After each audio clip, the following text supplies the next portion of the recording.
Yay! Hello, everybody. Welcome to our Immersive at Fringe 101 panel. We cannot be more excited to have No Proscenium here with us, talking about the incredible and amazing genre of theater that is immersive theater. These are real pros with the best expertise that is around. My name is Kevin Neighbors. I am your Hollywood Fringe Programs Manager. My pronouns are he, him, and I am a light-skinned man with a little bit of 5 o'clock shadow and an afro, black shirt, and a blurred background. So before we get into this incredible wisdom and knowledge that these wonderful panelists have to share with us, as always, we just want to go over a few announcements so that you can get the rundown on everything Fringe as we start to go into June, which is going to be here like in the snap. So really excited. I just want to acknowledge that we are live streaming. So at any point, if that's uncomfortable for you, feel free to step out, anonymize your name, anything that you need to do.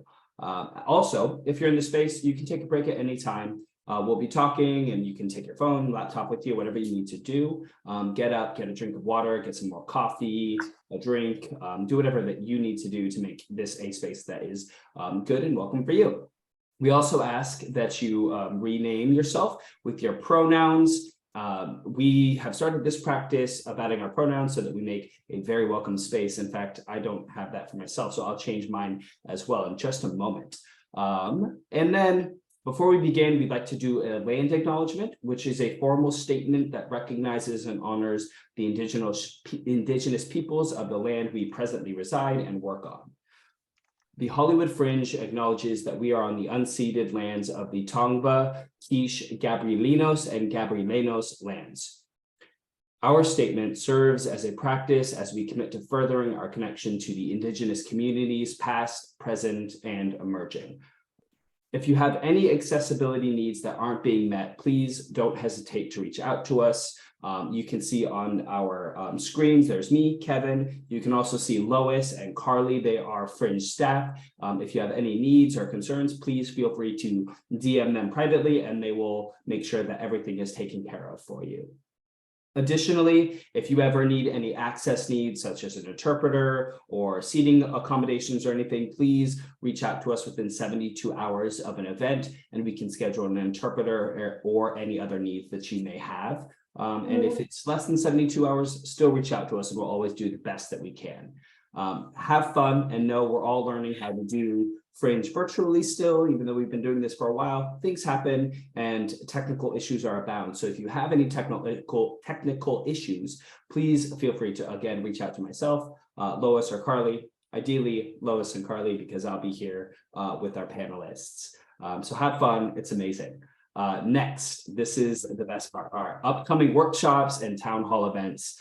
You are currently in one of our workshops, so congratulations, you made it. There's great information inside of our workshops. It's an opportunity to learn how to do Fringe the best from the people who have been doing it the longest. We are a 10-year festival, meaning like 10 years we've been in business. And that means that there is a plethora of knowledge from veterans. So we have tons of educational and networking events on the schedule this year to prepare you for Fringe. All of our events are listed on the news tab on our website at www.hollywoodfringe.org/news. We're going to drop that in the chat right now, as well as all of the other information and tidbits that I'll be talking about here in just a moment.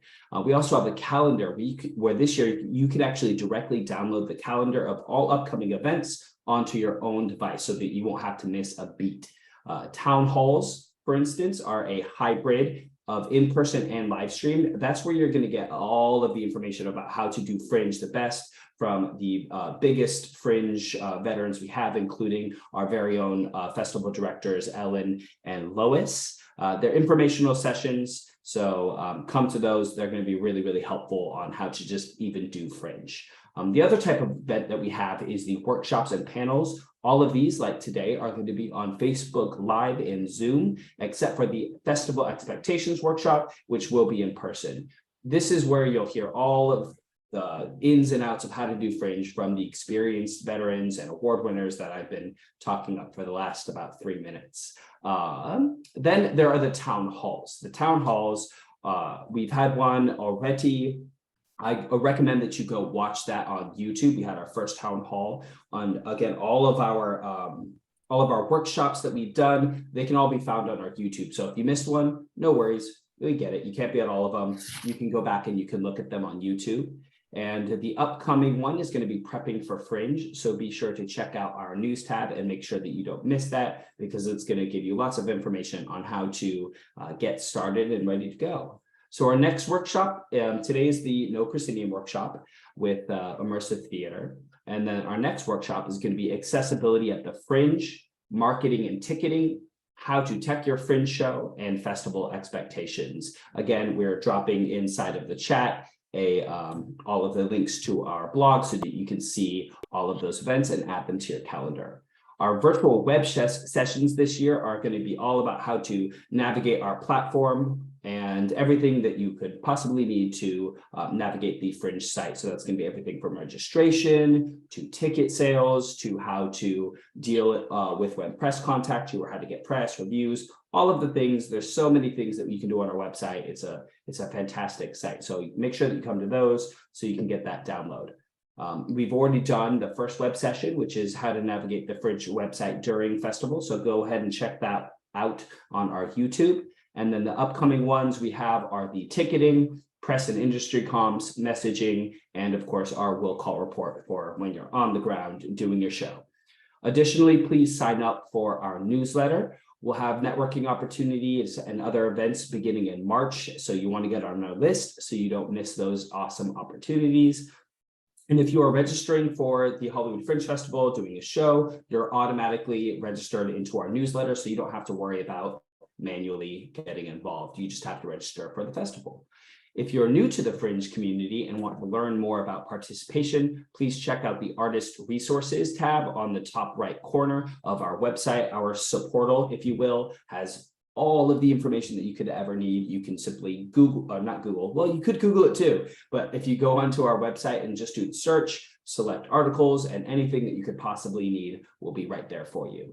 If you need additional support, you can also always email support@hollywoodfringe.org, and we'll get back to you within 72 hours to a week's time.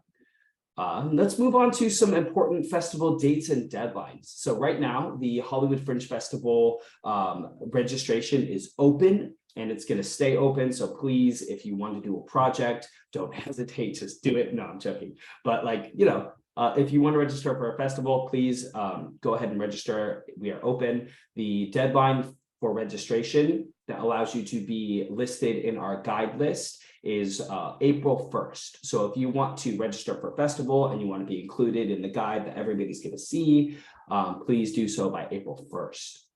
Then about 9 days later, our guide ad deadlines are going to come up. So that's going to be on April 10th. So make sure if you want to have an ad inside of the guidebook for your show, for your business, for anything, please make sure that you have those ready to go by April 10th. Then my favorite day of the year is May 1st. May 1st is when the Hollywood Fringe Festival tickets go on sale, and you can start sharing it and getting people to sign up to come to your show, and the excitement really kicks off at this time. So make sure you put it in your calendars. May 1st, you're registered, everything's great, and the tickets go on sale. From June 1st to June 6th, that is going to be preview week. That is going to be your opportunity to sort of test out your show, put out everything that you've been working on so hard, invite press, invite your friends, invite the people that you've met in all of our networking events, and have a really great time. Then June 7th is our opening night party, which is a wonderful, wonderful celebration of theater as we go into this month-long marathon of theater. It's really just adult summer camp for theater makers in Los Angeles. It's a fantastic time. So come celebrate with us on June 7th. There will be no shows scheduled that day. So walk through our doors and come help us celebrate the magic of theater. Then from June 8th through the 25th, that is the Hollywood Fringe Festival. And every day there will be shows going on through all hours of the day. It's a wonderful time. Then finally, June 25th, that is our awards and closing night party. And it is once again just a giant celebration of all of the theater that we did throughout June, and don't want to miss that. Then I'd like to talk for a moment just about our code of conduct and our community ethos. So we don't have a lot of rules at Fringe, but we do take our code of conduct very seriously and our community ethos very seriously. If you register as a project, you and your team will be held accountable for your actions as you participate within our festival. And that applies in digital spaces as well, including today's event. The Hollywood Fringe Festival is committed to creating an inclusive environment and support our participants. This festival is built on the freedom of expression and lack of censorship, which means we must maintain the utmost respect for one another to create a safe space for people to take risks inside of their work.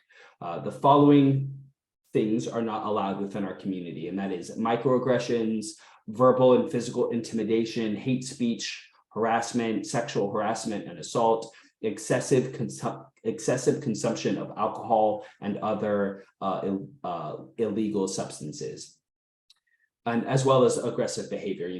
We want to be kind to each other, don't be a jerk, and have a good time. And please, if you're not familiar with our code of conduct, it's been dropped in the chat. You can save it and look over it later. So as you're navigating the festival, just be mindful of your intention versus your impact, right? And that's talking about our community ethos and our code of conduct. Sometimes things that we believe that are, not harmful to other people can actually be harmful, as well as public versus private interactions.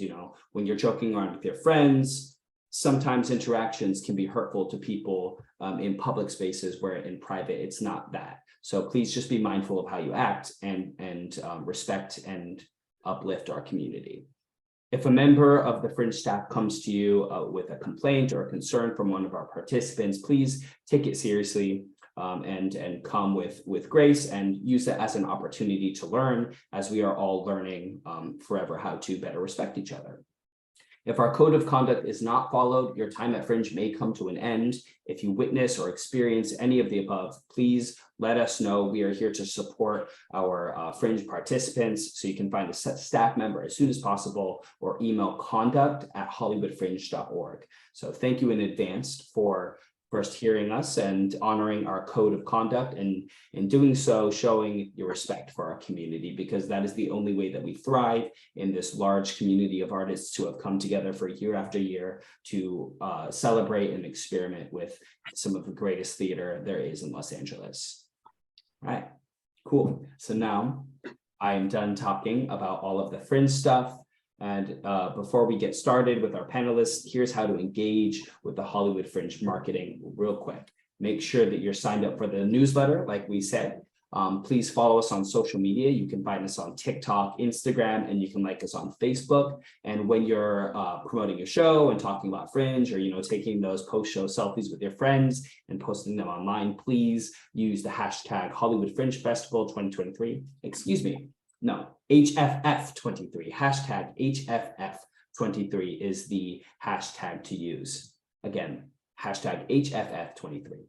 And then email support@Hollywood Fringe if you ever have any questions along the way.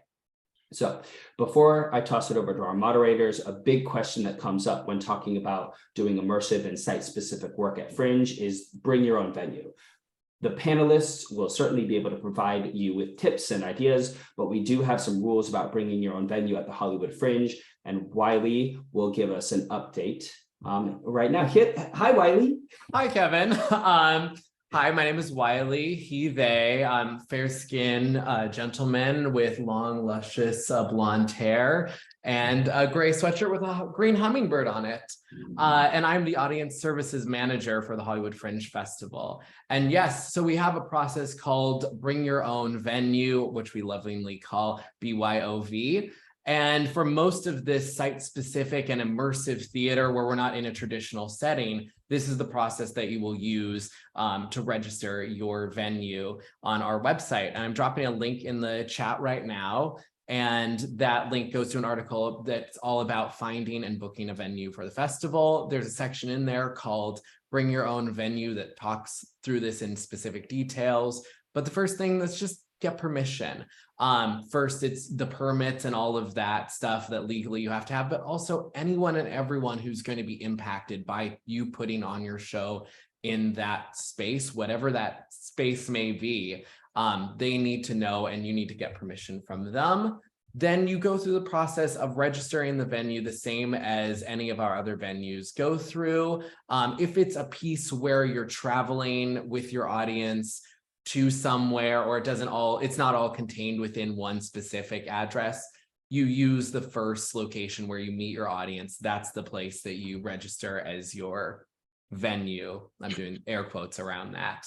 And then once you've registered your venue, you can email support@hollywoodfringe.com, where you'll get to me, and I will go through the last step of this with you, which is making sure that you have insurance for your production.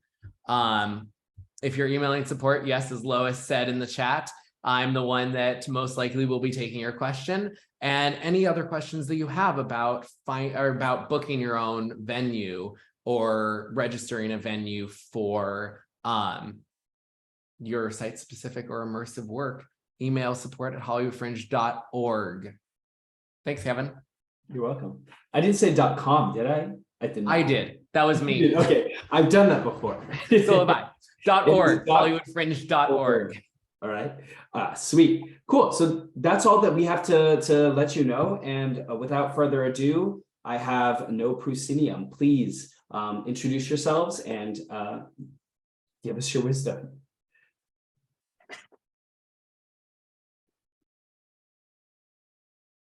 I'll go ahead and unmute. Hi, I'm Noah Nelson. I'm the publisher of No Proscenium.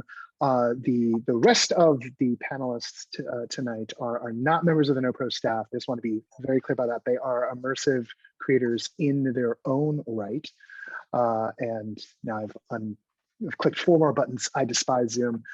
For visual reference, I'm a white guy with a round face, glasses, black hat with a stegosaurus, a black beanie with a little stegosaurus in green on the front. And I'm talking in front of a Revenge, not Return, but Revenge of the Jedi poster, because I'm old school Star Wars like that. That's me. I'm one of the moderators tonight, and I'll toss it over to our other moderator, maybe Monica. Hello, thanks, Noah. I'm Monica Miklas. I use she, her pronouns. And for visual reference, I am a early middle-aged white lady with brown hair with a big gray swoop, and I'm wearing a red plaid flannel shirt. And sometimes you may see my partner in the background walking in and out of the frame because that's life. I am an immersive creator. I am one of the founding members of Capital W. We're an immersive company based here in Los Angeles. We've done Fringe, I think 3 times as Capital W. I've done Fringe like 8 or 9 times as a performer, as a producer. Some years I did 1 show over here with my aerial company and produced a show and the whole 9 yards since the very beginning in 2010. I also work for a company called RWS Entertainment Group, where I do immersive creative content for places like cruise ships and theme parks. I'm here to help get bits of wisdom and Fringe magic out of our wonderful panelists. And so, Noah, why don't I throw it to Jennifer? And Jennifer, then you can popcorn to someone after you go. My name is Jennifer Zhang. For visual reference, I am an Asian American young woman with medium length black hair and a beige sweater. And yeah, so my background for immersive theater at Hollywood Fringe was putting up a video game live theater experience up in back in 2016, which was the year before immersive theater became a category at the Fringe. And since then, I have also performed in a variety of immersive or / interactive shows. I have worked in gaming as well as escape room type games, and kind of like a multimedia person. Graduated Cal Arts in 2016 as well. And okay, so I'm gonna popcorn it to Katie. I will unmute myself. I am Katie Foley. I go by she, her pronouns. Visual description. I am a fake light brown haired, a lot of streaks haired person. And I have a fake wooden background and a ripped black sweater and red lipstick. Otherwise, my face would look like a ghost. My background, I've been a performer for a long time, and I've been doing immersive theater since before I knew that immersive theater was actually a term. I just thought I was doing this thing. And then I decided that I wanted to marry my love of sketch comedy with immersive theater and create more comical immersive events. And I've done Fringe 3 times, done it twice as a performer, and then once as a producer. And I will popcorn to Nina. I will unmute myself there. How's everybody doing? Thanks for coming. My name is Nina Childs, and I am going by the pronoun she, her. I am a middle-aged Black woman with long black braids, and I'm wearing my Smart, Funny, and Black t-shirt, which is how I think of myself, even though it might not be true. I am what they consider to be a Fringe veteran, and I love that, because if you do 3 or 4 Fringes, then you're a veteran. I think I've done it approximately 3 times, and I've done the immersive category twice. And I appreciate being here tonight and being able to talk to you guys. My brand of immersive is a little bit lighter, or as Noah, coined it, immersive light, diet immersive, and it kind of more centers around audience experiences that are not as involved. So I appreciate being here. Well, we're really happy to have all 3 of you. Thank you so much for joining us. And Hollywood Fringe folks, thanks so much for having me and Noah too. Fringe is super important to both of us. And I think it's where we met. I don't know, maybe way back when. We'd have to think about it for a second, but it's possible. So actually, there's one other piece of this, is that we want to know who has joined us in the audience. So let's get creative on Zoom for a second. And I'm going to change my view so that I'm looking at the gallery for a second. So if everybody can look down at the bottom of your Zoom screen, see if there's a green button where it says share screen. Look to the right of that. There's a little button that has the smiley face and it says reactions. And if you click it, you can see a bunch of different things you can do. So I would love to know more about all of you so that we can tailor our convo to what you need. So would you, if you would, pick an emoji that feels right for you from the reactions? Let us know if you are a first-time Fringer. Give us a little reaction button. Lots of people. Cool, cool, cool. Awesome. Okay. Let's see. How do you get, I don't know how you get rid of those. Oh, they just go away by themselves. Cool. We got it. We got this. Okay. Let's see a show of reactions, fake virtual hands.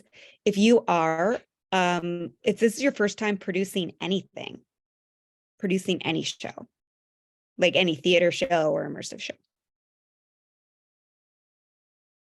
Ooh, interesting, interesting. Okay, so not a lot of first-time producers in the house, but a lot of first-time Fringers. Awesome. How about if this is your first immersive show that you're planning to do?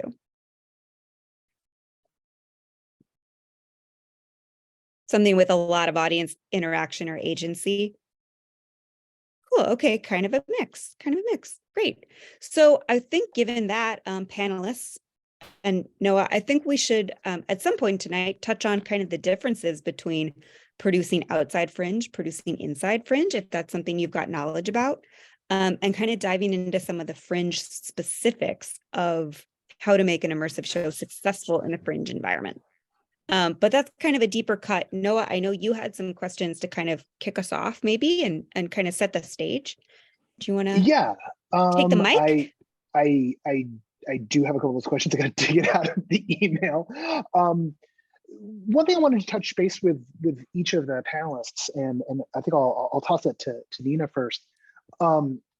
This is actually the last question I had, which is a question I ask a lot of people, which is knowing what you know now, what's the one thing you wish you knew when you first made an immersive piece at the Fringe, right?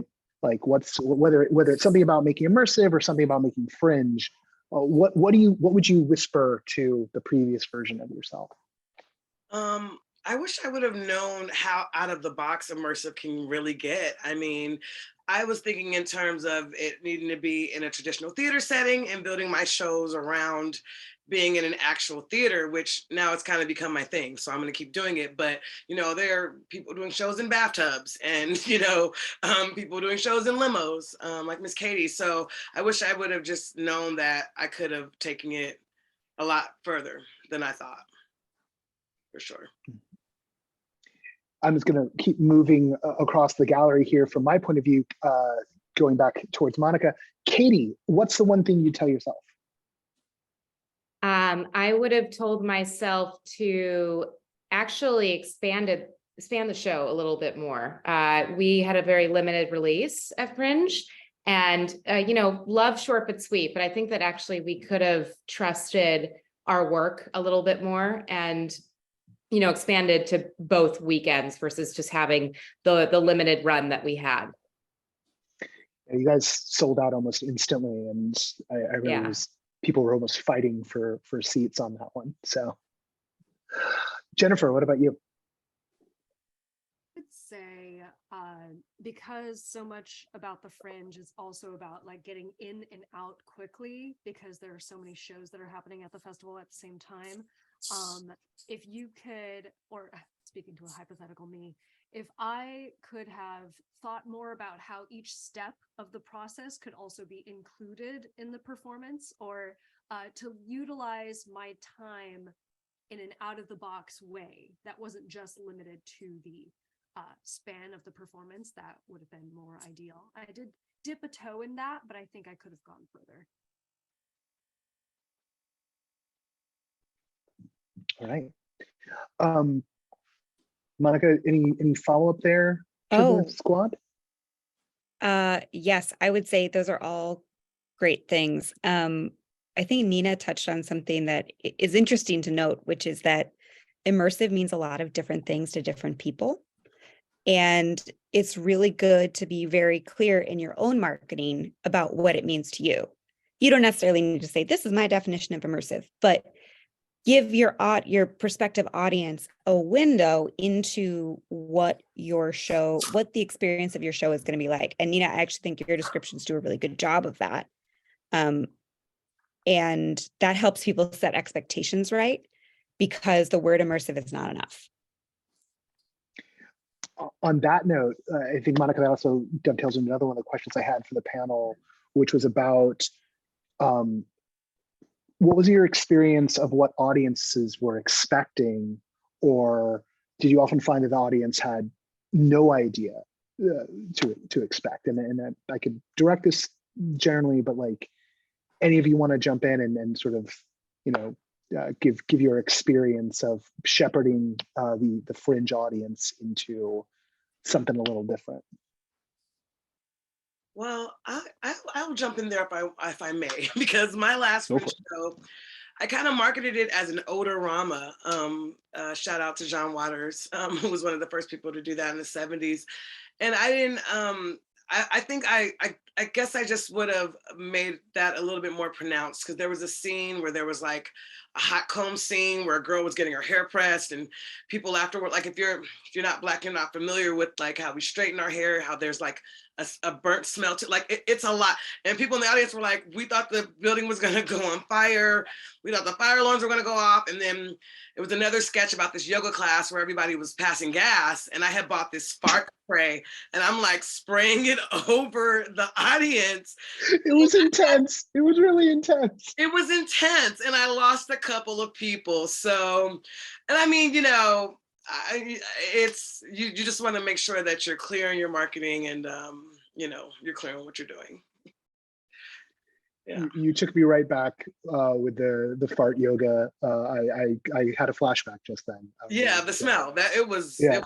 I got it on Amazon. It was crazy. Yeah. Jennifer, yours had a game, kind of a game show component to it. What was your experience of bringing people into that? What were your attempts to kind of onboard people into the experience? Yeah, for sure. So like my show was called Oblivious, live video game experience. I included that in the title because at the time, because there wasn't a category, I think I wanted people to know right off the bat that this was what that was going in.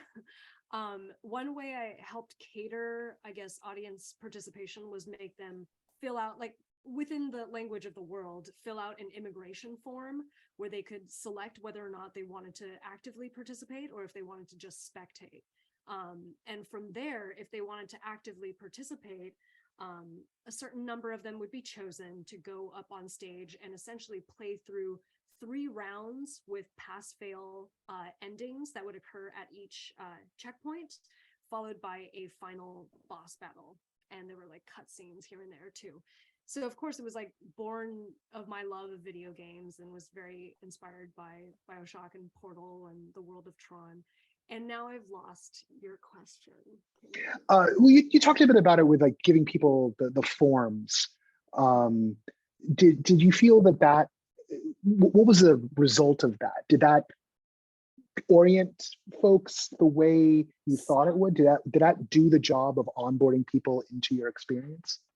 I would say somewhat. I think one of the most critical roles that you can cast or hire for in an immersive show, from my experience, is the facilitator. Somebody who is able to be in the world, but step in between and handle audience management, because we had a character from the world who would participate some in the show as well, but also whose job it was to primarily be there and herd people, select people, keep them engaged in the world. If you recall, like, live shows that you would see at Universal Studios, like Waterworld, there's like a pre-game kind of dumb show where like actors engage you in that way. I felt that those were, I guess, like narrative specific ways to introduce the audience to what kind of mode of engagement they would be engaging in. And then within the story itself, I guess I followed more of a video game perspective or lens, I guess. So there were active instructions given. And I do think that instructions are also a really important part of immersive theater, setting boundaries and enforcing rules for how you want your audience to interact. Whether or not audience members are allowed to speak or allowed to touch items or allowed to traverse a space. If they are told very specific rules from the jump, then they know how to play and they know how to be engaged. And from there, it can be a lot of fun. Katie, you picked up people into 2 limousines for a bachelor and bachelorette party off of Hollywood Boulevard. How do you feel like your framing of everything went? And were there any crazy stories of people being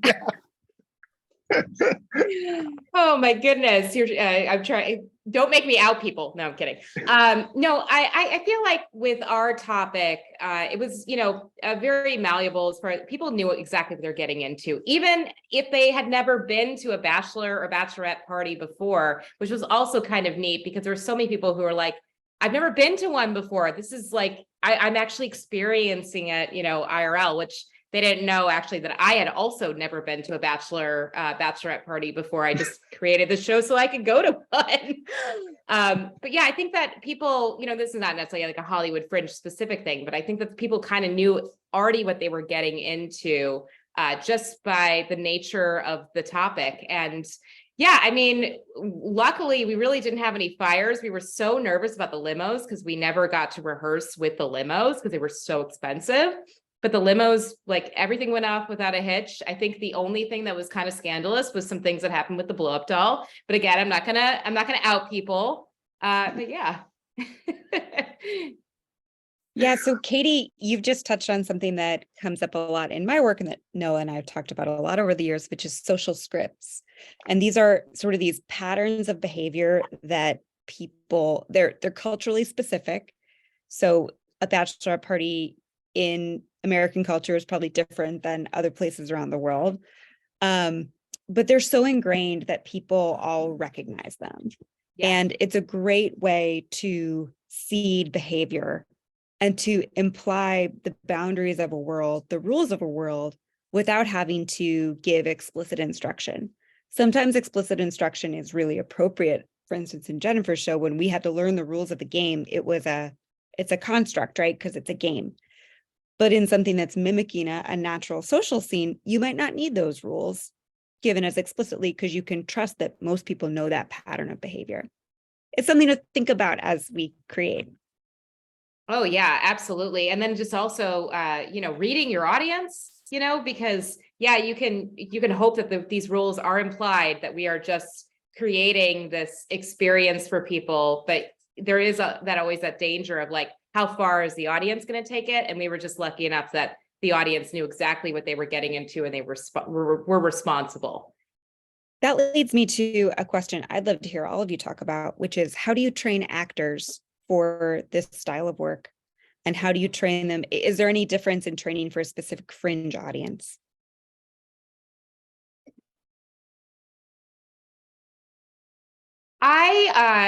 When I work with my actors, because as we've talked about, immersive theater, there's a huge range, right? And especially with your audience members. I mean, I can't tell you the amount of times I've not only produced an event where there's people who don't realize it's an immersive event, but I've also acted in an event where people don't realize they're getting into an immersive event. And again, just reading the room, I'm really big on, my actors not trying to force people into participation. Like if people want to be spectators, let them be spectators. That might be how they want to enjoy the event. Do not force anything out of them. Really just gauge what their level of involvement needs to be, because that will provide just a better experience for everybody. But to that point, there's actually a design framework that comes in part from like the themed entertainment world, like people make theme parks. And there's a couple different formulations of it, but it's essentially waders, swimmers, and divers. You'll hear it said a couple different ways, but it implies the waders are people who just get their feet wet. They just get in a little bit. They kind of like being there. They want to feel the water, but they don't want to move around. They're just happy to be there. The swimmers, they want to go around a little bit. They want to play within the sandbox. They want to know maybe where they can go. They want to see everything, not necessarily everything, but they want to see if they're not. And then the deep divers, they want to get into it. They want to go down deep. They want to play inside the story. They want to understand how it works. They want to push back against the world. And you will find all three of those types of folks in your pieces. And it's really important to do what work you can to frame out people's expectations. So no matter what type of player they are, that they know how they can channel those impulses, or even, sort of where the wall goes. Monica. Or if one of those types is not going to work in your show, don't let them come. We did a show, There was one-on-one, and it was a bad first date. Waiters can't do the show. And so we had to be really explicit in our marketing to make sure that they didn't buy tickets because they weren't going to have any fun. If you don't want to talk, it's not the show for you. And that's okay. That's cool. Nina, it looked like you were going to say something. I found that I like to lean more towards casting actors that have stronger improv skills, because shit can go wrong, and it does. I remember at my last Fringe show, somebody in the audience got hit in the head with a rubber chicken. It just, again, it was a sketch about, we had half of our cast in the audience and they were watching a performance art show, and the girl was just on stage doing ridiculous things. And someone right in the front, I think she slung it too hard. The lady got hit with the chicken, and it went wrong because she wasn't the strongest improver. So, in experiences like mine, where it's pretty much already controlled because you're in an audience, it's just basically having pros up there that, know how to figure shit out when it goes left, because it can and it will sometimes. Yeah. Yeah. I guess I will have to second what Nina said about strong improv skills, because there's only so much you can, and then, you know, from there, people are going to do all sorts of unexpected things that you have to then kind of like curtail and like facilitate and direct them back to the controllable veins of behavior, I suppose. But yeah, like when I worked with actors, or when I worked as an actor for immersive shows, typically I guess I would try to like prepare for downtime, because filling downtime is always an important thing. There's going to be a lot of wait. Sometimes things will go wrong, or another area needs longer setup than this area. And you have to train actors to know the world well enough to be able to riff and, you know, vibe off of like whatever would happen if the time were not allowed to stretch, you know. So that's something that's super important. But also knowing how to direct people to the next thing, I think, is really important.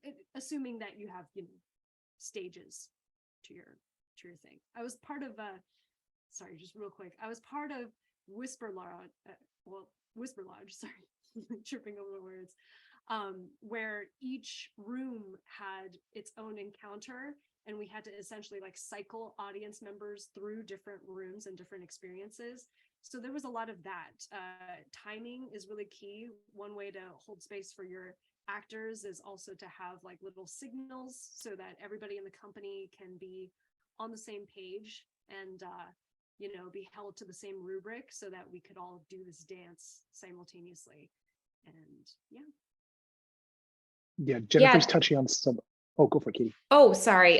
Just to kind of touch on something that Jennifer was, I think, kind of implying too, is just also like with the improv and with these kind of skills, it's just also to like kind of assess safety. You know, you've got a lot of, especially these divers, you got a lot of like world breakers. You have people that, you know, could potentially put the show in danger. And it's really just about figuring out how to handle that in world. But then when it gets to a point where it's like, oh, no, like we're putting other people in danger, like stopping the show or figuring out someone that you can go to, you know, for the safety of everyone else so that the show can continue smoothly. That's really hypercritical. I think I want to double down on what Katie just said there. Have, you know, some shows you wind up having safe words, right? For the audience, even have systems in place. The performers, particularly the higher the threshold gets for interactivity with the audience, the performers need to know that you have their back, that if someone's doing something disruptive, that there's no questions, that person's going to get ejected, that there are systems in place, and that you take it dead serious every time. The worst things I ever hear, the things that boil my blood, is when I hear that producers don't have their performers' backs, don't take it seriously if there's like a drunk patron or something who is getting, you know, too close on folks, or is like hitting on the staff, or God forbid touching people, you know, without any kind of consent. You cannot just shine that sort of stuff on, not just because of what it's, you know, one, because of what it's doing to your performers, what it's showing everyone else that they can get away with, and then you're teaching audiences that this is okay to behave, and they're going to go on to other shows, and that's going to poison the whole of the community. So it's really important to have those protocols in place from the start. And to really let performers know that there's no consequence for calling a show stop or for asking for help. In my experience, and I'd be interested to hear everyone else's too, I've found it much more likely that an actor will put up with too much because they don't want to stop the show. They want the show to go on, and they want to do a great job, and they want to, you know, they don't want to be the reason the show stops. So they put up with more than I'd want them to put up with. And then that becomes a slippery slope that can put them in more danger or put someone else in danger. And so I always tell performers, I don't want you to tolerate anything. Even if you think it's borderline, that means it's too far. I don't know. Has anyone else had experience with that? Yeah, I mean, and that's the other thing with immersive theater too. It's just so many of, immersive experiences are these one-on-ones in very intimate spaces. It's not like being on stage where you have a whole crowd of people watching you, hoping that you have, that they have your back. Sometimes you're in a nice room with one person. So it's really important to just make sure that your actors have those kind of boundaries for their own protection. We, at this point, immersive theater doesn't have a union, we need to protect ourselves. So it's so important, as Noah said, to put these things in place. Yeah, great point about the union. So this, while we're on the topic of actors, let's talk a little bit about rehearsals. How do you actually develop the show? And actually, let's take that even broader. I'd love to hear about your creative processes, how you develop work, how you leave room for the audience in it, and then how you rehearse it and bring it to, well, not necessarily the stage, but wherever it is brought. Sorry, I'll unmute myself. I know for me, because a lot of my performances are centered on just using the audience as a live audience. I go about kind of building my show in a way for people who are curious about immersive, but like for the waiters, it's for the waiters. And so it's like, how can I engage them from their seats? Putting things under their seats, things that they can have in their hands, that they can kind of answer from the audience with, and just kind of building it around getting the maximum amount of audience participation from a seat. At this point, and always having a facilitator to kind of like check in with the audience, kind of let them know the rules of what's going on before we start, and things of that nature. But other than that, for me, it's just us rehearsing the sketches. Yeah. Yeah. I guess for me, I've dipped my hands in various, I guess, like thematic pots when it's come to like immersive or interactive theater. So in my video game piece, it was a very structured, there was a script, there was a flow chart, so actors had to just rehearse based on that. And then we would play test it with live audiences, and then see what people typically gravitated towards, and then kind of like take that as data, and just translate it into like, okay, well, we know that there's like 3 extra minutes here where we have to like convince them to move to this area, you know what I mean? So like that's like, I suppose, more empirical, but there are other processes, I guess, where it's much more devised. I did this one like jukebox theater show, with Scarlett, Kim, and Ceaseless Fun, and we essentially spent a month just delving into, poems and scripts and random materials, and came up with like movement sequences based on those, and then just practiced them in various spaces, until they kind of took shape. And because that show was more site specific, we eventually had to kind of cater and compartmentalize those little phrases or etudes to be specific to the bar that we performed at, so I guess like a lot of immersive performance has to do with like rolling with the punches and like being flexible and bringing enough creativity to the table so that you're willing to embrace like the fluidity of the process. Yeah, in my experience with rehearsals, usually we also have a beat sheet. I wrote my first immersive show that I produced, and my actors completely changed it in the best way possible. But also I'm a writer, so I was like, oh, my precious darling writing. But so then from there on out, I just made sure that, I had a beat sheet. I made sure that my actors really knew the world, and, let go, because they were elevating everything that was coming from it. And as far as rehearsals go, we just made sure that, we had each actor rehearse their beats with other actors in the show playing, participants, and then finesse that to the point where, because every show that we've done has been like a timed experience, that we've got the timing down so that we can get participants in and out of the experience and still be able to do 3 shows a night, and not have any kind of backlog. Fantastic. I wanted to give everyone a heads up. We'll get into some Q&A in not too long because we want to let you tap into everybody. We got just a couple more questions on our end. The one I want to shoot out to the panel is just what can folks expect about when it comes to getting an audience at Fringe or finding your audience at Fringe? Because there's a lot of people who come through shows, but it's also a pretty unique environment when it comes. It's a unique event for drumming up a business to come see some weird thing that no one would, maybe usually go to. I try to, with my cast, make it financially beneficial for them whenever I can. I'm covering a lot of the cost as the producer, but I'll tell my actors, hey, like whoever you get, I mean, you'll get their comps, but whoever you can get to come out, I'll give you half the ticket, for whoever comes out. And I've been pretty successful with getting people out to my shows that way. Two, if they're doing them in person or online or whatever, I would definitely recommend the office hours, all of the different events that Fringe offers for you to market your show to other creators and producers and actors. That's really huge. That's always my go-to every time. And I also get my cast involved with going out to all of the events and promoting and marketing the show as well.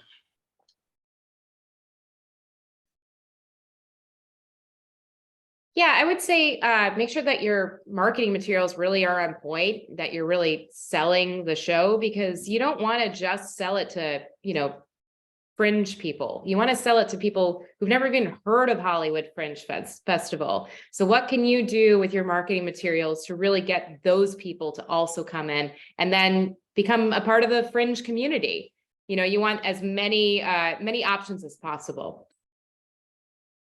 Yeah, agreed. I think our big surprise for Oblivious at the Hollywood Fringe was that on our first day, Felicia Day came to see our show, and none of us had invited her. So I think it was the luck of having posted in like various video game platforms or forums and maybe escape room forums. To this day, I still don't know like how she arrived, but I think maybe that was the a good work done in marketing, because we even posted on Reddit, just like spread the word in whatever way we could. And whatever adjacent entertainment space that you can draw the most connection to for your work, I feel like that's an easy sell for somebody who's like right next door to your piece. So yeah, if it works, it works. You never know who's going to see it. So it's always a treat when you do get an audience. So true. And if I may, as a many-time Fringer, impart one piece of advice to all of you, and I'll be sad if I meet any of you and then discover that you've done this. Don't print a postcard with only one side. I can't tell you how upset it makes me that people have gone to the expense of making a postcard and they don't put something on the back. Print it two sides, put all your info on there, put more info, put your website, put, I don't know, a cool picture, something. Please, I implore you, use both sides. Anyway, I'll get off my soapbox now. So I have another question related to audiences at Fringe. So, and this is speaking from something I discovered as an immersive creator, and I'm curious to hear how you all approach it. Ticket prices. Ticket prices at Fringe are usually low. They're very affordable. For a long time, the average was $12. I think it's probably a little bit more than that these days. But to make immersive work as a producer, $12 typically doesn't cut it. So how do you approach that? And then how do you message around the decision you've made?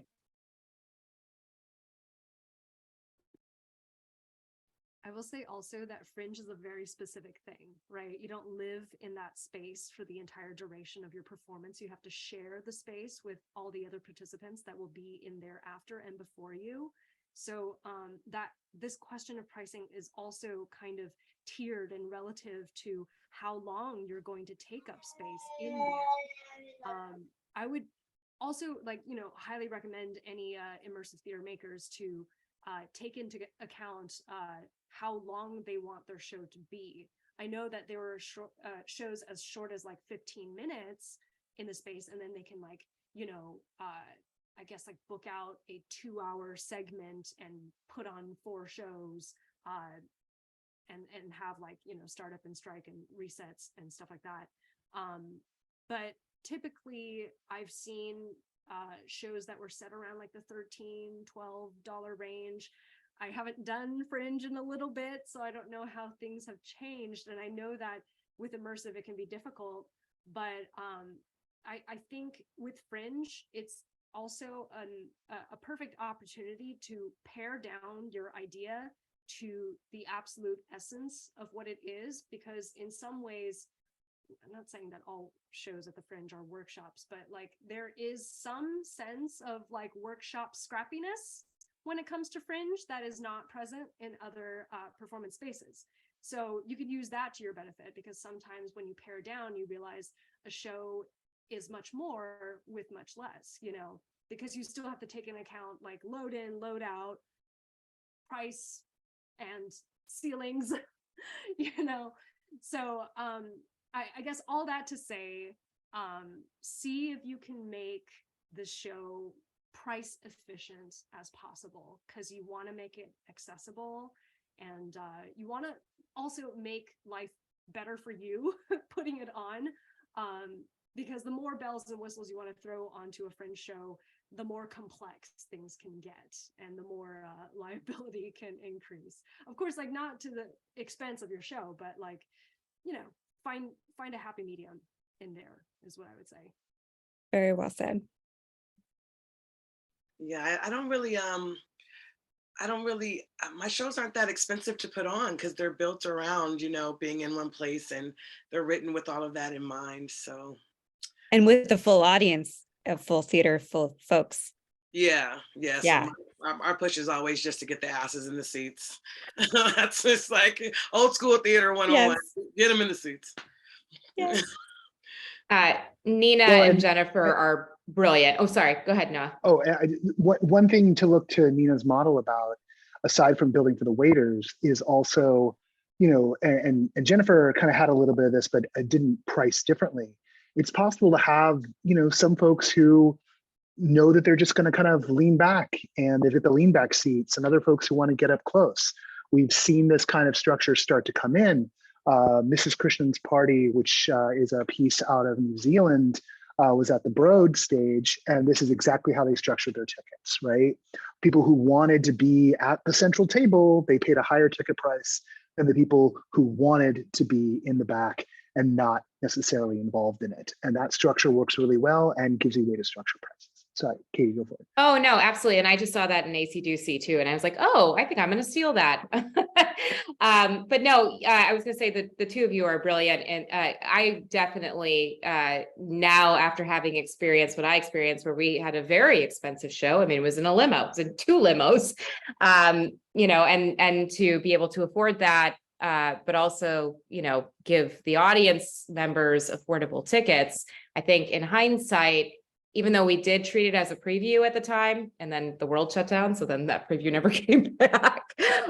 You know, so definitely there are immersive experiences that you can create that are Fringe friendly, that are, you don't need a limo, you don't need all these bells and whistles.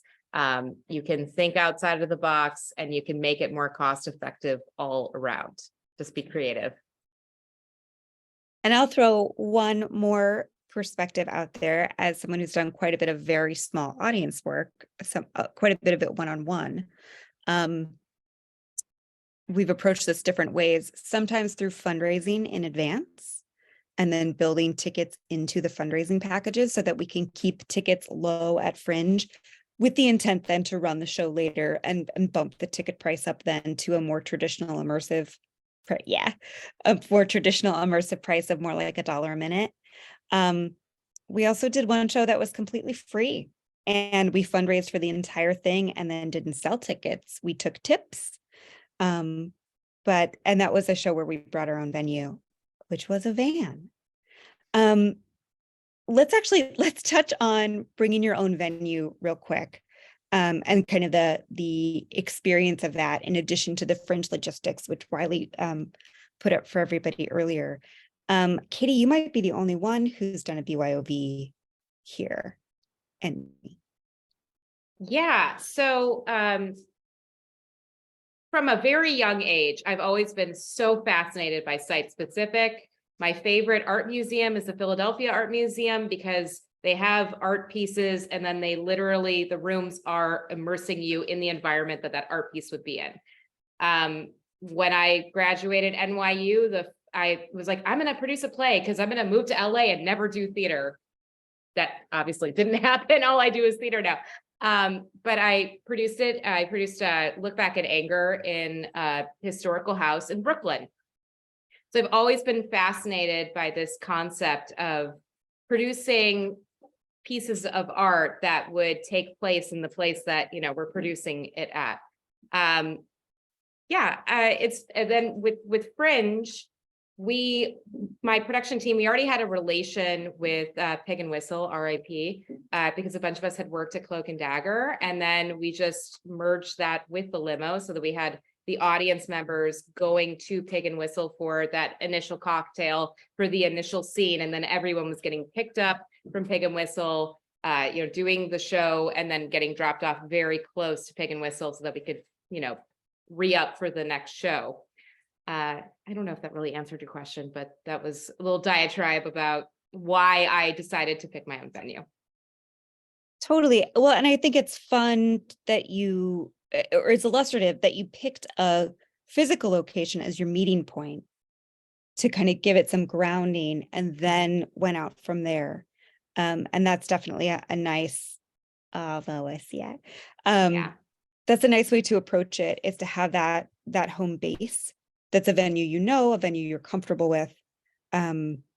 With our one-on-one show, we did a similar thing where we worked with different bars so that bartenders knew us. There was no money changing hands, but people knew to expect us, bouncers knew to expect us, that kind of thing. Yeah. Noah. I think I'm gonna call Kevin up to help run the Q&A. As you'll note, he's just put, you feel free to drop your cues into the chat. We can definitely, take your call on the air, as it were, or if you only want to just have it answered from the chat bar, just say like, I don't need to be on camera, but we would love to know what you want to know, because we can definitely keep on talking about, all the little details. Yeah, and if you don't want to be on camera, but you still want to vocalize it, feel free to just turn on your mic and we can receive questions that way as well. That too. But I love you all. This is such a cool genre. It made me realize, like I did one of my favorite productions I did in college. We did in a bar, or like a steakhouse kind of like bar situation, and it was just so fun. And I mean, we sold out because like people already go to this venue, so like we hardly had to do any work at all. It was so cool. I love this work. I think what y'all are doing is fantastic. And I can't immerse myself. as we wait for those first questions, that also gets into there's a lot of different things that are covered under the immersive umbrella. Nina does work that is participatory in nature, right? Like the point of it is getting audience participation going. You have site-specific work. Kevin just talking about, doing work in the bar. And then you have work that is, where people are brought into the world, like what Katie did, or pieces where people are the protagonists of the story. They might have a lot of narrative agency and can kind of control the way it's going, or the illusion of a lot of narrative agency. There's a whole bunch of stuff there. I'll just drop, we got a whole glossary of terms, and I'll drop that into the chat, and everyone can follow that up. That's something we have over at NOPRO. Yeah, and we are streaming live on Facebook too. So if anybody in Facebook has a question that they'd like to ask, please feel free to drop that in the comments there. We have somebody monitoring that, so they'll go ahead and send those over to us. Yeah. And I'll just add, so Nina, I know, has a question, but I'll also add that after we do Nina's question, you also have a member of the immersive press here. And if you have questions about press and press coverage, perhaps he could be cajoled into giving us some thoughts. I could probably do that. Also, Rebecca just raised her hand. Yeah. Let's go Rebecca, then Nina. Well, she seems to be more in the club. I'll go whenever. You got you right now. Let us hear your question. I have two questions. One's a rather stupid question. Really, what is the definition? I know you said everybody has a different one, but what is the definition of immersive? Sorry, but I got to go there. And two, I'm intrigued by this. What would be the least amount of immersive you could do? Because a lot of my show takes place on a city bus. So just to go by the book, so here's the definition we have over the site. You'll find it in the link that I dropped off. So immersive is an experience that physically and usually narratively puts the audience on the same level in which the primary action of the experience occurs. So you're talking about a piece that's on a bus. That is a site specific or site adaptive experience. So, you know, you're in that part of the field. You might not have a lot of narrative agency for the participants. They may not, you know, have any way to change. Their role might just be, you are a fly on the wall, you're another passenger on the bus, but you're staying out of it. But you're still in the ballpark, particularly if you're doing it on a bus. Now, if you're doing it on a bus in a theater, but people are sitting in chairs, we might call that site evocative. I've seen some beautifully moving pieces at the Fringe where people recreated the feeling of being in a hospital room as someone was letting go of their loved one, and you had no role in the piece, but they really captured the sense, even though it was inside of a theater. So there's a lot of places you can go with this, and people will lock into it. Yeah, simply put, Rebecca, I say immersive is work typically where the audience and the performers are in the same world as one another, and they can see each other and interact with each other. Okay. And the audience has some degree of control over how they experience the show. Whether So that's even, oh, go ahead. No, I'm sorry to interrupt. No. So that could be just that sometimes we think about the audience like a camera, like our eyes are a camera. Now, when we're in a theater and there's a proscenium arch and we're looking at the stage, the director of that show has kind of acted like the camera for us, right? They've chosen what we see. We can only see that one view. But as soon as we're on something like a bus or in a car or in the middle of a video game or in a studio audience, suddenly we can start to interact with the show. We can change the way we view the show. The show is all around us. So somebody, even just as simply as if you're looking forward versus looking backwards and there's stuff happening on both sides, you're choosing how you interact with it. So that just kind of gets into some of the different ways people, there's a lot of like technical terms about what all those different kinds of interaction are. But to me, that's the simplest way I think about it. But So again, that's just me. If I have a script, to do immersive, I have to be open to the fact that I'm giving free reign of the audience having lines and. No, not More, you have necessarily. no lines in Sleep No More. Yeah, Sleep No More is the biggest immersive show in the world. You have no lines. They put a mask on you and tell you, we love the way you look this way. Be silent. And all you can do is wander around the space, right? That's the only agency you're afforded. They don't get to have lines. Yeah, it's really the Wild West. It's whatever you want. Wow. Yeah. I mean, you wouldn't encourage somebody to do a show on a city bus. I would. They're some of the earliest immersive in Los Angeles, like pre the boom. It wasn't just immersive being done on the bus. Metro was commissioning theater makers to do work on Metro. So Metro was paying theater people to do works on the buses, to do works on the trains. That was a civic project that was happening in like 2014, 2013. So, we wouldn't encourage someone to do theater on the bus if they didn't have permission to do theater on the bus, right? But if you've got permission to do it, then you're golden, Well, it doesn't sound like you ride the bus. I grew up on buses, and I've been to some of those shows I'm on sorry. Metro. Yeah. I'm sorry. I apologize. If I got up and did my show on a bus, I could just hear somebody just telling me to shut up. So, Well, let's touch this and then let's jump to Nina's question. So this actually gets into a really interesting concept within immersive, which is consent. Maybe one of our panelists wants to talk a little bit about consent in immersive, especially immersive that takes place in public places. Anybody? Like Katie, maybe at the Pig and Whistle, like how did you deal with people who hadn't paid to see the show?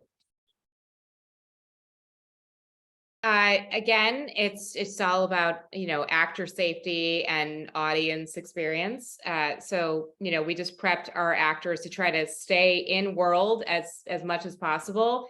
And then, we hired good enough actors that they are able to improvise and able to change the situation if there were people who were being distracting or taking away from the experience or what may have you. Just try to be as flexible and malleable to make sure that everyone has a good experience. okay, I'm very intrigued, and maybe I need to talk one-on-one with somebody, but thank you so much. I had no clue what this was about, and I appreciate it. Thank you. And sorry, Noah, I didn't mean to imply that you didn't know what a bus was. Nina, you had asked if anybody is here on the panel is doing something at Fringe this year. I want to know. Yeah, that's all I wanted to know. If any of the Inquiring minds want to know. Please. Not unfortunately. Dang. Katie? No? TBD. We are figuring out our season right now. I'm gonna put some juju over there. Do the show. I want to see it so bad since you first talked. Oh, I think about it in my dreams. That's not true. Katie's also currently performing over in the Stranger Things experience out like deep East County. So, Yes, that's getting at an old extended. Costco. Oh, and Noah, are you involved in that? Here, that's gonna be my question. I'm gonna back off and I'm gonna let Ashley Griggs ask their question that's been dropped in the chat. Let's see. The question for the panel is, can you discuss your typical process of moving from idea development to bringing on various collaborators, facilitators, actors, scenic or sound designers if needed?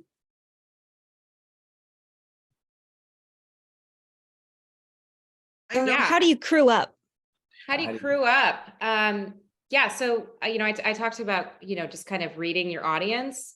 Read the people when you're creating an experience. Who is going to be the best person to make this experience come to life?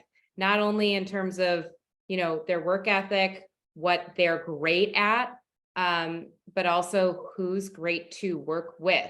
I always consider all of those factors and which people are going to bring this world to life, So those are always the things that I consider when, creating a team. And then also trying to create a smart and small team, because obviously these things are costly. So try to think of who would be the best team, on your budget. And you can also work things out while you're in the process. I know for that show, when I did that odorama, I kind of got my smell guy from somebody else that was in the festival. I was at office hours and I knew I had this amount of weeks. So I was talking to people like, do you know anybody that, kind of works in this kind of, and, it was a weird thing, but I was able to get what I needed through just actually using the Fringe community and staying involved and connected to the workshops and panels and things like that. Yeah, I third the fact that the biggest support network that you can find for these for this work at the Hollywood Fringe is the Hollywood Fringe community. We have office hours every Wednesday starting in March. So many people who have been doing this for so long, our veterans will be there. So come there and ask questions, and that's where you can kind of get that one-on-one. You can come say hello to me and Carly, and we'll be able to point you in the direction to somebody that can help your specific question. And our community is so giving, they'll answer anything that you have. And then I see AJ has a question.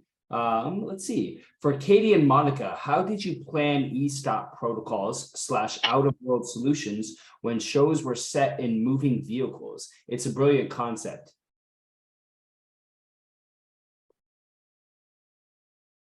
Katie, you want to go first? I was going to ask you the same thing. So we've done 2 different shows that involve vehicles. The first one was Hamlet Mobile in 2015, and that vehicle actually didn't move. We worked around this by moving and then parking the van, and we performed only in the parked car. It was a nice way to get the feeling of a really different type of venue. I mean, and it fit in the story as well. But then we didn't get into any of that by not traveling with people in the van. Rochester 1996, which we did in 2018. It started at a theater in Hollywood. Then we took people in a 16-passenger van and drove them to Boyle Heights and back. With that show, the emergency procedure in the van was a safe word that any of the performers could call, and that also the performer who was the driver, who was also a producer, he could call it, and the other performers in the van knew that was a real stop. So we use something that the LARP community uses a lot, which is cut. And so if you say cut, cut, cut, scene's over, we're out of world, we're in real life, we're figuring it out. And so we went over that with all of the performers, and that was actually a safe word, an internal safe word throughout the entire project, but it was especially important when we were in the van. We also had, I would drive from Hollywood to Boyle Heights to my house in one car, and the director would drive in another car. And so had a true emergency arisen, the driver would have notified the director, and she would have then been able to address it because she was nearby. Yeah, we also had a safe word. Also, we made sure that the land that we were covering with both limos it was a very limited amount of, land that we were covering. It was in world for us to be using cell phones. One of our character actually was, because it was 2019, was Skyping in to the show. So it was very in world for the characters to be on their phones, to be keeping track of, locations. And we also had a separate vehicle that our 2 producers were in just in case there were emergencies. But luckily for us, nothing happened. We had one, since there isn't another question, I'll tell you, we had 2 other very interesting safety things come up in that show where we drove across the city. One was that we were picking up a character from a park and the character had been the victim of some violence. And so she had blood on her face, and we had to send her with a note. It was in a neighborhood where most people speak Spanish. And so we sent her with a note in Spanish that said, "This is makeup. I'm an actor in a play. I'm fine. Everything's good." And because she herself didn't speak Spanish, and she had to use it a few times because people were worried about her, which was really kind of affirming of the community that people were worried about her. And then she'd be like, no. We told her like how to say makeup in Spanish and then show people the note. The other thing that happened is that, and this is really a pretty scary thing that happened, is that during another part of that journey, there's a fight between 2 characters, a verbal fight between a father and a daughter. And the daughter gets out of the van and kind of storms away. And the dad comes over and yells at her and tells her to get back in the car. And she marches back to the car and gets back in the car. Somebody saw this on the side of the road and thought someone was being kidnapped. And again, in a way, it's very affirming that someone was concerned and called the police to report this. It was pretty terrifying for all of us when the helicopter showed up at my home, because they'd tracked the van down and followed it there. So, and even more terrifying because the performer who was outside in my yard happened to be a Black woman. And in this country, in our day and age, unfortunately, she was at even greater risk than someone else would have been had they been outside. It was truly, truly scary. And we learned a lot about how to take actor safety even more seriously through that it was, we were physically all safe at the time, but you can't account for other people's actions in public. And it was truly a sobering thing for our company. And yeah, something I tell people, and it's like kind of a funny story, but also a really scary story, in that we really put that actor in harm's way because of where that scene was staged in public, which we then changed to be not in a neighborhood, in kind of an industrial area. So yeah, it's real out there. As soon as you're outside in the world, things are real. Anyway. Big thing with So I any. have a follow-up question to that. How do you, in that caution that you're giving to us now, we're learning from your mistake. How do you now go looking at a script to kind of look out for those types of things that could potentially be problematic? We are much more cautious about what we stage out in public and in areas where we don't have full control. So there were immediate changes made to that scene. We reblocked the scene a little bit so it looked less intense from the outside, and we staged it in a different part of the city where there weren't neighbors nearby who would see it. Yeah. So yeah, it's like, this is something that comes up a lot with ARGs. And really just anytime you're doing something outside of a theater, you have to be aware of who could see this work as a bystander and what's their reaction going to be, because you just don't know. A lot of what Monica's talking about is some of the more extreme examples of a fundamental truth of making immersive and interactive work, which is that until you get the piece up on its feet, until you've put it in situ into the situation with audience members, you don't really know how it's going to fall out. We implore people to test, get test audiences, figure as much of that stuff out before you're kind of really out there and charging full price. Katie mentioned that they treated the run of Best Night Ever as a preview at Fringe, right? Fringe can be a good place to test out some of this stuff. When you are doing stuff that is in public, you do want to make sure that you've got the buy-in up and down the line in terms of where you're going, or that you have that control, right? These are the things to take away, but know full well that as soon as you go into public and start doing work, with audience members around, you won't have the full control. So you do want to have systems in place.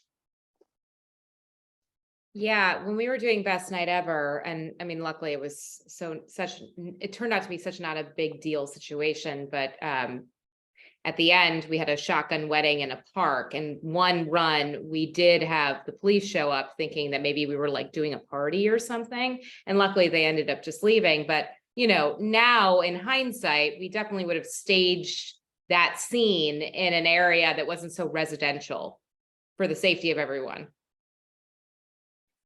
Yeah, there's residential areas are kind of, if you're going to be doing work in public, I recommend not in the residential areas, not anything that looks like a scene or looks big, right? You get a couple of people walking along, they're talking, no problem. If you're playing in the heart of the Fringe zone and you're by Fringe venues, right, and there's lots of Fringe people going back and forth, you're probably pretty okay. One thing I would say, be very mindful if you're doing work in the Fringe zone, if there is a homeless encampment nearby, be respectful of their space, right? Like that's their home, right? You know, if you're dealing with unhoused folks, like don't push your show on them. They're just doing their best to make by. And you know, if you're working in front of a bar, or you're working inside of a bar, or you're working in front of a store, make sure you've got that store's buy-in. Monica mentioned alternate reality game, ARG, that stands for alternate reality games. That's where sort of the world is, you know, the canvas for what you're doing. Those are great to design and play with. And if you get the buy-in from shopkeepers or from the people who have this around you, you can create something that's pretty stable and do some pretty wondrous stuff. But, you know, back when I was LARPing and doing LARPs in public, you know, my players would be like, can we go to this event and play our LARP inside this other event? And I was just like, those people didn't ask for our trip. Like, don't impose your trip on someone else, right? Like, get consent, and then everyone can trip together. Would you say there's ever a time where like notifying local law enforcement would be advisable if there's some sort of like conflict or anything like that, especially with, you know? I would just not do that stuff in public places where you don't control, right? Like we're gonna do a big shootout scene. Nope. We're gonna have someone slap someone on the sidewalk. Nope. No, you're not. You're gonna do that inside. You're gonna do that in a controlled environment. You don't want a random member of the public deciding to get involved in something that looks high stakes, right? Now that said, I have done a gigantic Shakespearean sword fight on the sidewalk with buckets of fake blood. That seemed to go okay. But that was It was pretty very, obvious. it was very obvious. It's like heightened and silly and street theatery. And I will also tell you, in the city of Los Angeles, as long as you're not blocking the sidewalk, street performance is legal without a permit. So there you go. Don't block the sidewalk. If you're gonna get weird, make it real weird. I don't know. Yeah. Don't No, that's really, because that sword fight, you know, was, you know, heightened theatricality, and you could get people were wearing ruffs. It was very obvious. It was a play. People doing super soaker stuff, you're fine, right? You know, like bust out the super soakers. No one's gonna freak. Well, someone might, but you know, like most people won't freak out at that. And honestly, the street theater, you know, I don't want to discourage people from doing that, because it can be sometimes difficult to get a permit to, you know, use a place that is a non-traditional venue. All right, if some place isn't already permitted for public assembly, there can be a lot of just roadblocks to doing that, which is why people doing stuff in cars and vans. Someone one year at Fringe did an amazing piece in the back of a U-Haul type van. They built out an entire set inside of it. You walked up into it, and they had a little scene inside. It was absolutely beautiful. So cool. It was a whole little world. They put mulch on the bottom of the truck. It was like a fairyland in there. It was really cool. Yeah. So we got have a question. a specific question. I think Monica can address this. How do you go about identifying who is a performer when working in public environments or immersive shows where very involved, deep diving audience members could be mistaken for actors? For example, is that what the fan club pins were for in Grassroots District, to differentiate performers from guests in costume? Interesting. That's not, I don't remember. Did we actually have pins in Grassroots? If you did, it was after I saw it. This is my own show. Yeah. Yeah, I guess, you know, AJ, I think it depends on, do you want people to know who's an actor or not? Sometimes you don't want people to know, and it's kind of a surprise. I will tell you, so Grassroots District is a live music show, like a funk concert with an immersive story around it. And at one show, we did have a guest who arrived under the influence of something, and he was dancing very hard. And a lot of people thought he was part of the show. But he wasn't actually, and he was kind of not in control of all of his faculties, and he kept almost running into people. He like almost tripped a performer. So it was kind of dangerous, and we had to address it with him. And it was a very interesting moment because actually a lot of other people's experience wasn't negatively impacted by him. It would have been had he tripped somebody or tripped our lead singer in her 6-inch platform shoes. So we had to step in, but it was interesting to hear from other people after the show that they kind of didn't notice that something was wrong. When it was the producing team was like on like DEFCON 5, we were like freaked out. I don't know. It's really, there's no one right answer. I'm curious if anyone else has thoughts about this, about people kind of going too far inside the show to the point where they're not playing along in the way that you expect them to, or that's keeping other people safe or having a good time. Yeah, I think again, it's all about just having that kind of open communication with the entire team, from performers to producers to, anyone on site. And, if your show is in a world where you can have cell phones, then obviously communicate that way. Or if it's not in a world with cell phones, either you need a safe word or you just have to break the world, and stop it, because safety is obviously the pinnacle of all of this, To drill into some of AJ's questions, particularly about Grassroots, I'm thinking, Monica, maybe the fan club pins for the people who are on the VIP track, so they could get access to the VIP area. Oh, that might have been what it was. backstage passes. Yeah, to identify participants who were entitled to another layer of the experience. That's which one were thing. actually, some were VIP tickets and the others were given out randomly. Yeah, Just luck of the draw. which can be really, really fun. The thing you do want to be careful about is if you're doing something in public, and there have been a couple of shows that have done in the Fringe zone where it's like different from, say, Red Flags, which was the show Monica produced, where you're with one performer the entire time. There are some that are a little more like a relay race, where it's like you start with one performer and then they send you to the next performer, or they take you to the next performer.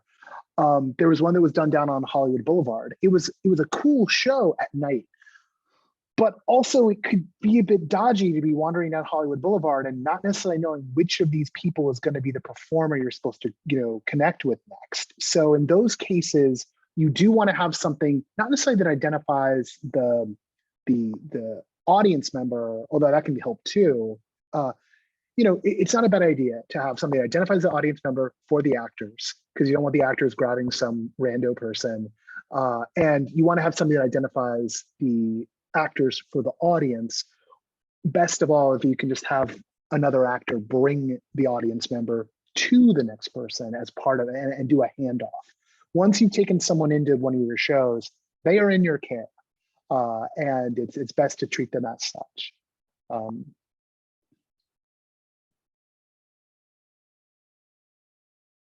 Fantastic. This is great insight. Any other questions we have? We still have some time, so now's your time to garner.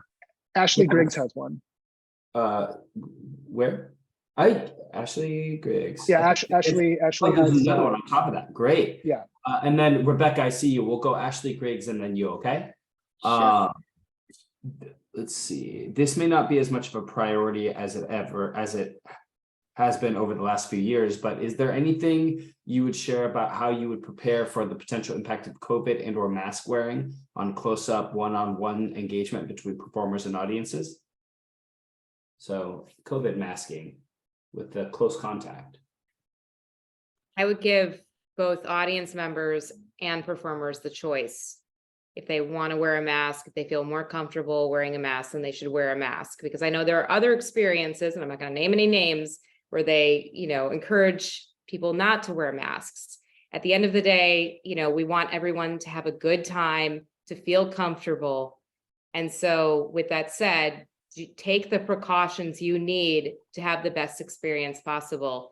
Even if that is quote unquote breaking the world, you can figure out a way that a mask can be in world. There can be some kind of justification, whether it's the audience member or the performer. It should be whatever makes the person feel comfortable and feel safe, whether it's a performer or audience member.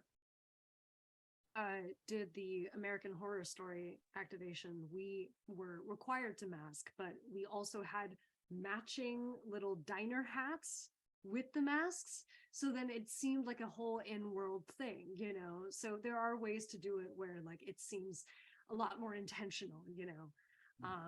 I definitely think this is part of safety, and safety is key. So like, you know, it's important. Yeah, I think I would probably, I'm going to sound like a terrible person, but prefer that my performers not wear masks.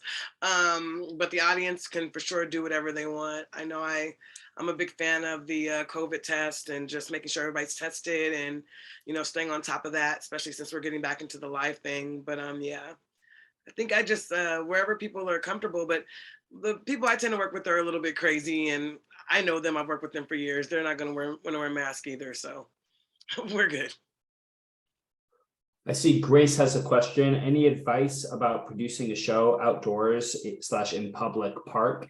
Where's a good place to start in terms of finding a venue, securing permits, etc.? Oh, that's always Great the real trick, question. isn't it? Yeah. I mean, Department of Public, so there's been some shuffling at the city level of late, but a couple of things you can do. The Department of Cultural Affairs, if you contact their Performing Arts division and ask them about public parks where they're interested in having this kind of work done. In the past, when there was some folks over there who were very interested in getting this kind of work happening in the parks. I'm not sure of which. I think there's a couple of parks in the Fringe Zone that are accessible that way. But you would want to, I would say, go to the DCA first. You can also check in with the local city council member. I don't know who's city council for Fringe Zone right now. It's Hugo Soto Martinez. He was just elected in the Hollywood Fringes Council District is District 13. Yeah, so never a bad idea to get the council on your side, because a council member on your side. In LA city politics, they have a lot of power, and they know where the expediters live. So cultivate that relationship is what I would say is one of the places. So the DCA, the Parks Department, the council member, that's where to start. There are a couple other fringers I know who have done shows in parks in the fairly recent past. One is Annie Lesser. She's a long-standing immersive community member. She's done a number of shows at Fringe. One of them was in a park, I think just last year. And then Jen and Greg Crafts from Theater Unleashed and Studio Stage, they have done a show in a park. The park that's kind of right in the middle of the Fringe Zone. Those are all super friendly people. And Grace, I think if you found them on the Fringe site and messaged them, Lois says 2019 was Annie's park show. Yeah, try to track them down. They might have some specific advice about those specific parks in Hollywood because they use that one right in the Fringe Zone. Yeah, I saw the show last year called Camp. Yeah. Rebecca, I saw that you had your hand up. Okay, I've learned a lot. Is it true that you could have an audience of one person? I mean, the lady in the limo, she just had one audience member. So you could have a Fringe show, not in a theater, anywhere, and have just one person come to the show. So could I do my show in the kitchen, live stream it, and just have a few people in my kitchen? I mean, I know I'm sounding like I may be trying to get around the rules. I just want to know. Rebecca, I will say for the Fringe side of things, the show does have to start and finish inside the Fringe Zone. So if you start in the Fringe Zone and then move to your kitchen, great. It has to start in the Fringe Zone. And end in the Fringe Zone as well, yes. And the Fringe Zone is Franklin to I'll have Lois drop that information in the chat for you real quick so that you can see that, because I don't know it off the top of my exact head. Yeah. Okay, very but- eye-opening experience. I thank you all for your patience. Yeah, Did no, you guys- and the specific question like about could you do something in your kitchen, right? So back to Annie Lesser. Annie Lesser did a show called Apartment 8. It was in her apartment, which is squarely in the Fringe zone, and took place for the most part in the bathroom. It was one performer, one audience member at a time. And there was also someone out front checking people in and someone on the other side of the bathroom wall ready to both deal with makeup and also in case something went off the rails. But that show was incredibly popular, and she just had to keep on adding shows. So yeah, there's a lot of different forms it can take, and one-on-ones are often highly valuable, highly valued, and if they're good, can fetch a pretty penny even. And Katie, and this will be my last question, I hope. Katie, with the limo, how long was your show for each person to come into the limo? So the limo show was not an individual show. Oh. It was a bachelor party, and then it was a bachelorette party. And it was any gender could go into either car. Whoever wanted to go in the bachelor party could go in the bachelor party. Whoever wanted to go in the bachelorette party could go in the bachelorette party. I think we had to limit it at maybe 6 or 7 people, just because we had 3 seated audience members in each car. But the show that I had done the year prior, which I didn't produce, was called Fringe. And that had anywhere from 3 to 7 actors. And that was basically the 3 to 7 actors doing not a one-on-one, but like a 7-on-1 with one audience member, and then catering the show towards that one audience member. So it's definitely doable. So, but how long was the duration of your show? Did you? Oh, do and then shows? my apologies. And then the duration of our show was just an hour, because we did 3 shows a night. I've been in a ton of immersive experiences where, as a performer, where there are like sometimes 10 to 12 shows a night, and I just was physically very spent after those shows. I was not giving my personal best at show 8 to 12. So I never wanted to personally do that to my actors. So I've always limited the amount of shows per night to just give the most quality performances and to just take care of my actors. So I would just usually do 3 shows a night. Katie, Okay. how long was Snowfridge? Do you remember? Snowbridge was, I believe, like a 15 to 20 minute experience. And then we would do, golly, probably like 20 shows a night. Carly would know better than I would. Fascinating. That's wild. Yeah. Lois. With that kind of pace, sometimes even big shows will have a bit of that kind of pace. It's important to create like an empty car. Like you once in a while you send something through, or you just give some downtime. Like make sure you're breaking your actors, because to Katie's point, if you are doing, I don't know if the Snowbridge ever got to 20, but maybe there was one day, but if you imagine you're doing like 3 hours, of 4 cranks an hour, that's 12 right there. Yeah, that 12th show's not gonna be good. So you need to give people breaks. You need to be mindful of that. Yeah, I was in a show that was 6.5 hours long with no breaks. And it was by the end of the show, I felt like my brain was on drugs, like, because you need to have a break, when you're keeping track of so many people and trying to stay in the world and be physically present. It is so important for actors to get breaks and have that reset moment. That moment of calm, that empty car that Noah talked about, just have that moment for actors. It's really important. I see Lois put into the chat that proof of insurance is really important for site-specific work as well, and that you can email support@hollywoodfringe.org to talk through that, so you can meet all of the Hollywood Fringe requirements. So that's something to note too. Just make sure you have insurance and email us at support for all of your needs. I have a question too about the breaks, right? So, you're on site specific areas. Do you provide food or encourage actors to bring food?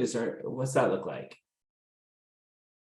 If they're there for like, I don't know, six, 7 shows, like here's a bag of carrots. I don't know.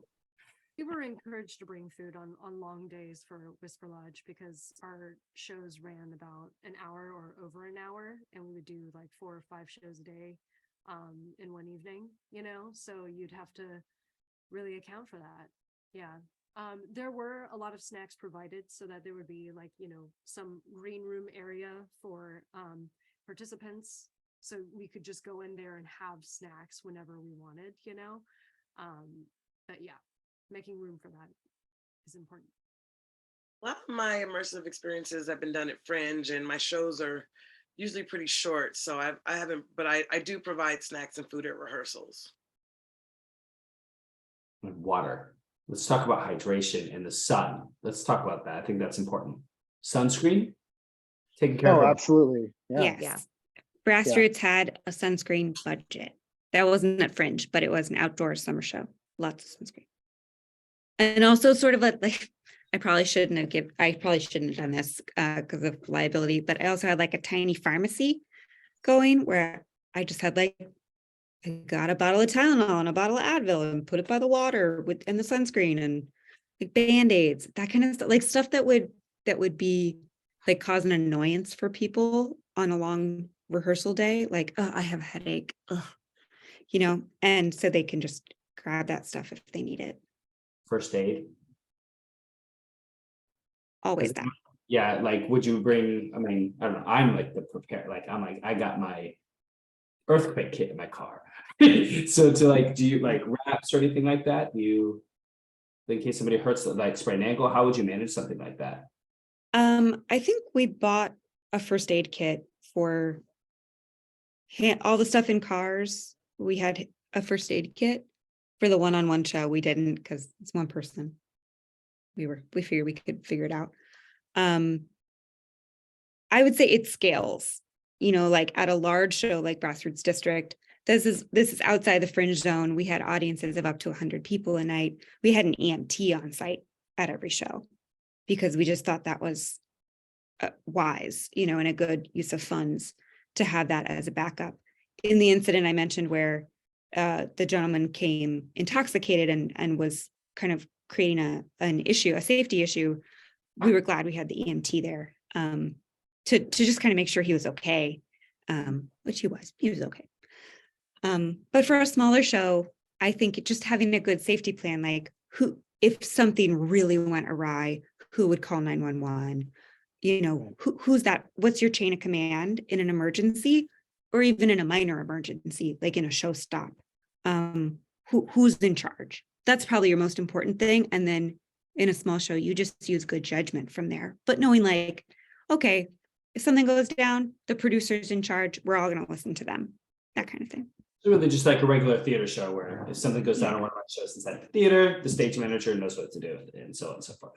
Yeah. It really depends on the level of risk involved in your show. There's and we've got a whole range on this panel, a range of things and a range of types of engagement. Just particularly if you've got, sometimes in the Fringe zone, people will station actors in a few different places. Make sure that their batteries are charged, that they can connect. If you can have people walk in the precinct, make sure people have eye line on each other. You're basically, you may not have a physical back of house, but know what your functional back of house is. Just where to go. It's like having an earthquake plan. Like, where do we go in an emergency, right? We go to this parking lot, right? Stuff of that nature. Sketch that plan out, articulate clearly to everybody, and then the actors can do their job. Don't just set the actor out by themselves, and with no backup. That's mean.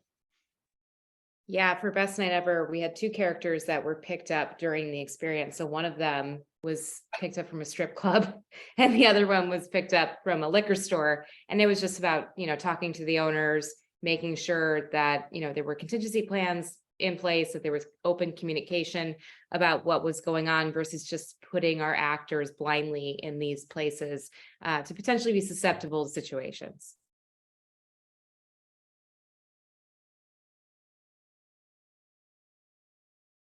I'm very excited for this genre because like my boyfriend was asking me the other day, like, how would you create a film in 360? Because I was like, wouldn't that be cool? And I was like, you can go talk to our immersive artists who are already doing this and like directing the audience's attention, which we talked a little bit about that, but I think, you know, we're here for another, 6 minutes. If questions, please keep them coming, but I'm curious, like, what are some really good practices of how to direct the audience's attention to where you want them to be seen in certain types of shows? I mean, Monica's bit about, social scripts is a huge part of that, right? Managing attention through just the social dynamics. I don't know if Monica, you want to riff on that. Yeah, I mean, it's those behavioral cues. If you want people to, not notice that something's changing around them, put them in a familiar situation where they focus on someone who's right in front of them and they're like, oh, I know what I'm doing. They're not going to be looking around because they're on autopilot. I mentioned Shine On Collective earlier. I thought they've done some really effective stuff in this with the kind of like jump scares. They did one of these shows where people were positioned out on the sidewalk and you kind of walk to the next person. And I found myself so intent on looking for the next person that I wouldn't even notice that someone was coming up behind me. And they played that really beautifully. And it fit into the show, which was a little bit spooky and scary. So there's classic, just like haunted house jump scare technique too, of like, whoa, look at this. Yeah. It's like a magic trick. It is. Oh yeah, big time. Like you want to get down into the weeds, like study illusion, study the perceptual limits of folks, right? Like that comes into play in a big way. Or escape room games. I feel like they through the topography of the space, you can also limit people, what you lock, what you don't lock. When you go into escape room games, typically they say things only require a 3-finger pull. That's about as much strength as you can apply. If something doesn't move, then it wasn't meant to be moved.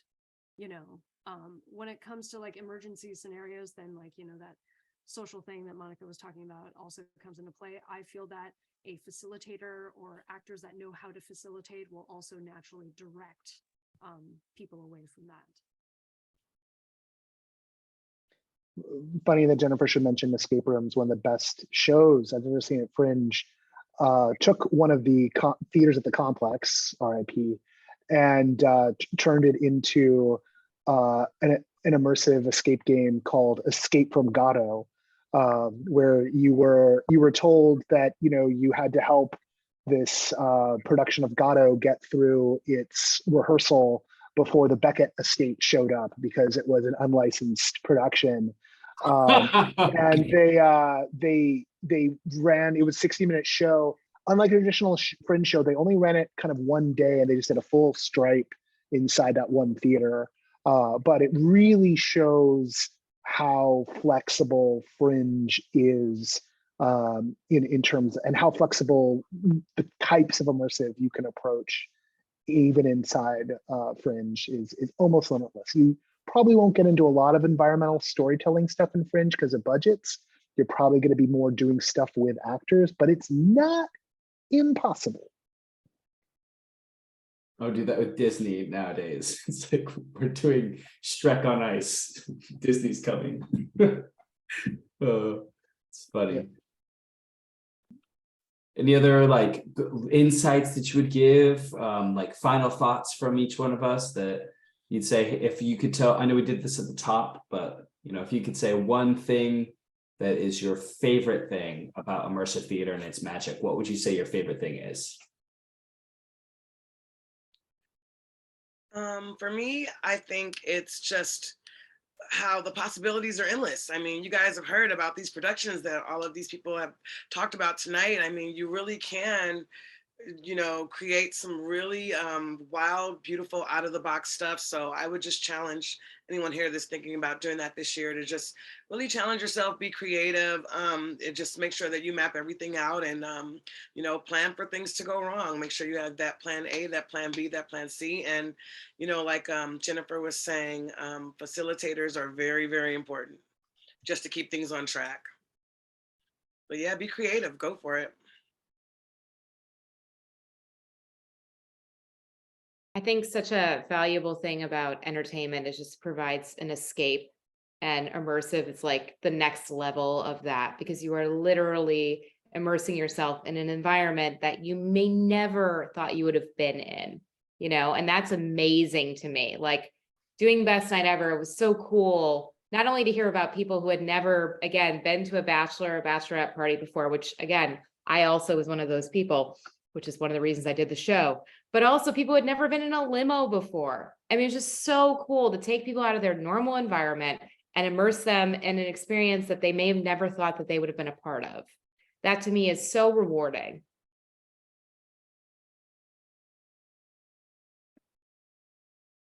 I think you're still muted. Jen, you muted. Oh, what? There we go. Now you're good. Am I back? Yeah. Okay. Yes. Oh, okay. I think for me, the most compelling thing, because I love video games and I think that informs a lot of the things that I do. Not only are they so good at setting boundaries and rules, right? Like, oh, I can't jump in this game, or I cannot climb this wall in this game. I think those rules are really important when you set the tracks for your show. Not only that, but I feel like something that draws me the most about immersive theater is when audience members are given specificity and agency. Specifics so that they can have agency, if that makes sense. If like they have a strong reason to be participating in the story, if they have a narrative reason or like a fun reason, just make the reason big so that we're not just I feel like immersive is so special because you get to tell stories and put audiences in scenarios that you would not get to experience the same way if they were in a proscenium, right? So I feel in some ways that that's a precious, like, fertile ground kind of thing. So like you want to really think about like what you want to do with that space. Yeah. Love. You can create more in confines. They say that.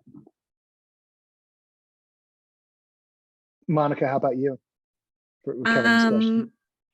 I think, like Nina, I'm just so into all the possibilities of immersive.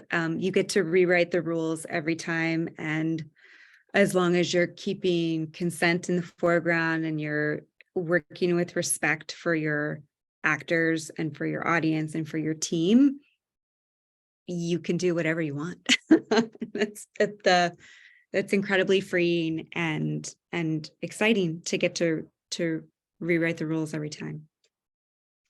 Because we only got a minute left, instead of answering the question, I dropped 2 URLs in, one to No Proscenium, where you can get all of our coverage, and then also to everythingimmersive.com. That is our self-service listing site. So when you do make your work at the Fringe, not only will it be on the Fringe site, but if you come to everythingimmersive.com and you plug it into our system, we will put it into our newsletter. We will put it out on social media.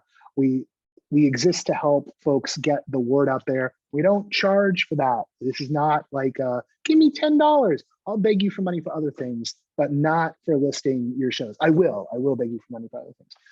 But please come through, use those resources. You keep up with what's going on in the community, connect with other creators. We're just out here evangelizing for this stuff, and we want people to know that you're making work. Wonderful. Thank you all so much. This has been such a great conversation, and we can't wait to see all of your work here, because it's going to be an epic year. That rhymed. It's great. Thank you, everybody. Good night.